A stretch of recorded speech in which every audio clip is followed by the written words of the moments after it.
Hello, I'm Anita Riot with the TexasRollergirls. I'm a hustler and a Texie and a chainsaw, and I'm here to break down unexpected obstacles.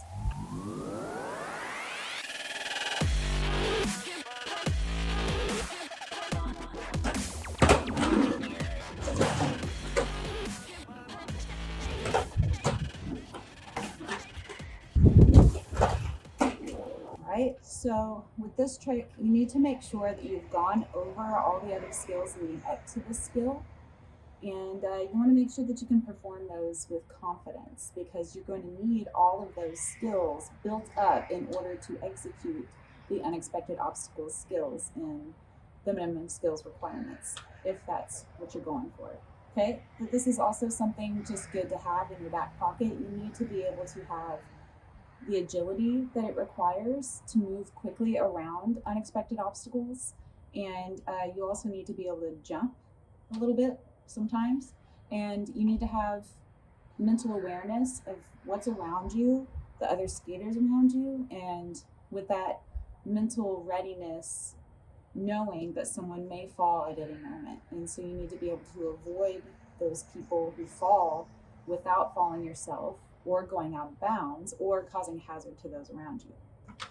So, in order to do that, you need to be able to have some lateral movement ability, okay? You need to be able to use your edges to direct you around somebody or something that has fallen in your way.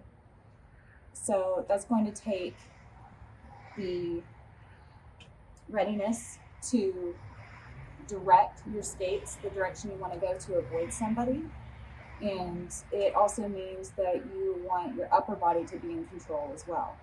So I'm just going to show you without bodies how to practice some of your lateral movement skills in order to avoid actual bodies once you get there. All right, so I've got a little pylon, if you will, for some help. You can use anything that you want to skate around, but you're going to use this as your stationary obstacle, pretending that it's something that you need to avoid, okay? So a quick refresher on your edges. You want to make sure that you are in control of your outside edges and your inside edges. Okay, so I have another video earlier in this series that goes over edges, and you want to be able to have control over the front trucks of your skates, because that's going to help you maneuver your way around things. Okay, so first thing is we're going to practice our side shuffle. We also call this the Smarty Shuffle. Smarty Pants originated this, or at least I guess coined it. Anyway, there it goes. So a couple things. You're going to point your toe the direction you want to go with the lead foot. You're going to push with the trailing foot, and that's going to give you the go for that sideways maneuver. You're going to open your hips just for a little bit, and then you're going to square your feet back down, parallel facing forward, ready for movement. Okay, so that's if you are going around somebody, you could sidestep them quickly and then maintain your rolling forward. So now I'm going to practice that with this little guy in my way.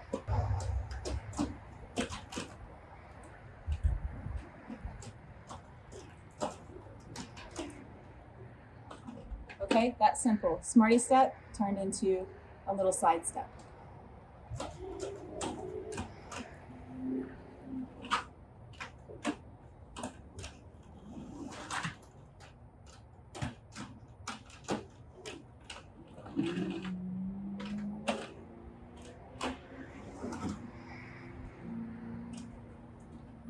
Okay, so without picking up your feet, you can also just swerve around somebody as if you were practicing your slalom. So with that slalom skill, you get the cones separated by a few feet distance, but sometimes you don't have that much preparation. So you need to be able to have that quick reflex to move your feet the direction you want to go to avoid somebody and then correct them back forward, okay?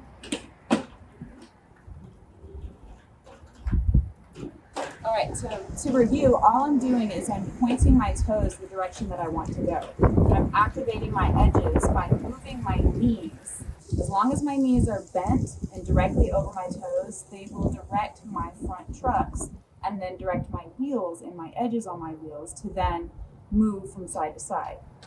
Also want to make sure that I don't focus too much on the ground. Of course, you want to look at the thing that you're trying to avoid or the person that you're trying to avoid. But you don't want to focus too much on the ground. You want to focus on getting around that person successfully. So don't look at the ground too much.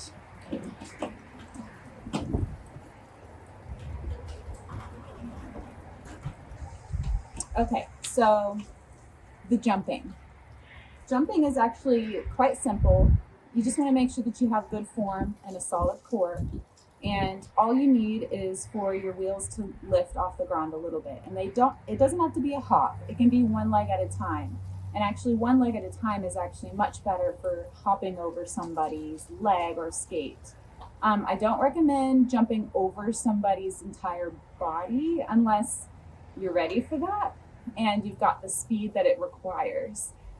But little hops over people's stray feet, for example, or like over the apex, this is really helpful for that. Okay, so I'm just going to break down a few steps. First, you will want to pick up one skate, and then you're going to pick up the other skate, and it's going to follow while the other skate's in the air. Okay, and you want to be able to launch off the ground, and so that's going to take some work with your buns, your legs, and your knees. You're going to need to really pull those knees up to your chest if you can. Okay, so now my pylon has a small end where I can practice jumping over a small part of it, okay? And then I have a tall end as well if I want to get a little ambitious. But this is how simple it is to just take a little jump over somebody's skate. A couple of pointers on that jump is you want to be ready to commit. Okay, you need to have a little bit of speed going. You can jump from a standstill, but I don't recommend it. The speed will help you keep moving forward over the object or person that you're jumping over. All right, and let your wheels fall right after the other. You want to land flat-footed for the most part, but you want to lean forward when you land as well. You want your knees over your toes when you land, and you also want your chin forward a little bit, but not looking down. You want to keep your head up. When it comes to locking wheels, if you don't have a buddy to fall in front of you unexpectedly, you can use a pylon or a scratching post like I had. And you can also practice just rubbing your wheels up against something to get that feel of possibly locking wheels with somebody and recovering from that. Okay, so all you got to do is just kind of roll up next to something and just kind of bash your wheels into it, see how it feels. What I like to do is lift my skate and just make contact with something that I don't want to trip me up. Okay.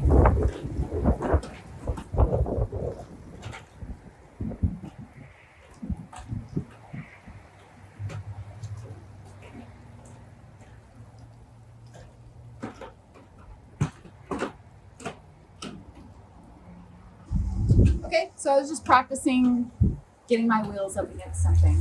You can also get somebody to just hold a skate with their hand, and you can just skate right up to the wheels and bash them, okay? You just want to see what it feels like and make sure that you can maintain your balance without grabbing onto that person. You want to be able to keep a solid, tight core. Your glutes are going to help you stay up, okay?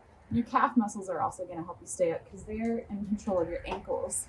And so as long as your ankles are nice and strong, you should be able to maneuver your skates and stand on one skate for the time being while the other skate is being locked up by somebody else's.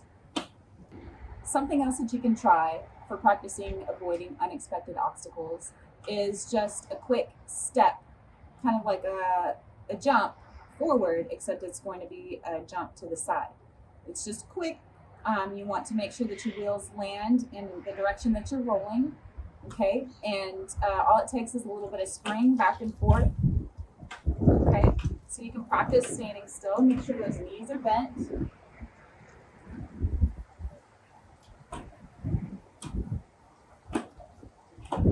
Okay.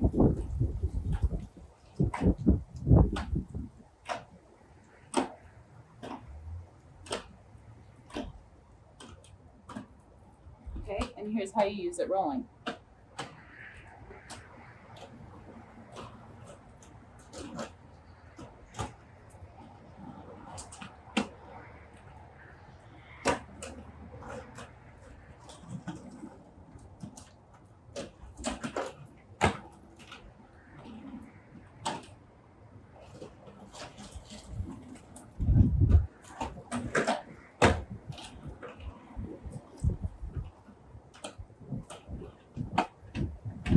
Couple more times.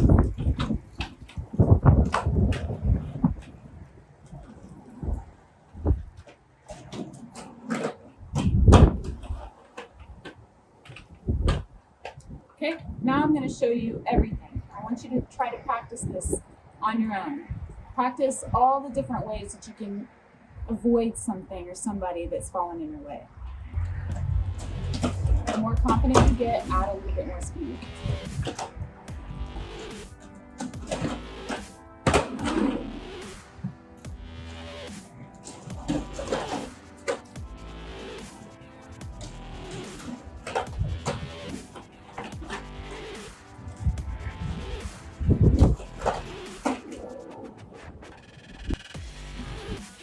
All right, so those were my pointers for avoiding unexpected obstacles. I hope that you got something out of this, and check out the rest of the series. Make sure you practice and comment.